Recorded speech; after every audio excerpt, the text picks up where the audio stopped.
Power Max Center pala ito na deliveran ko. Wala kasing title eh. Sa tagal ng panahon, 4 years na pala ako rito.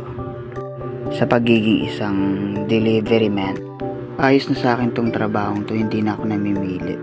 Kasi dito ako sinend ng Lord eh.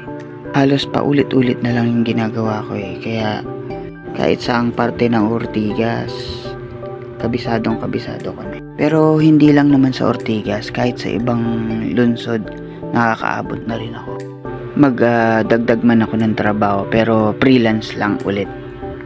Ngayon ay pinaghahandaan ko na yung magiging sideline ko. Kasi hindi naman palaging malakas ang kitaan sa Grab. Wala na rin akong balak magmotor. Ayos na sa akin to. Pioneer Center. Ako ay Red Ribbon. No, nakapag-adjust na rin ako sa pang araw-araw kong pamumuhay dito sa Mandaluyong. Ito na muna siguro yung last delivery ko. Magpapahinga muna ako ng isang oras.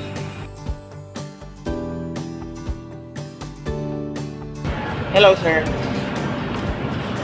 Off cam muna ako kasi kailangan ko munang kumain. Bye.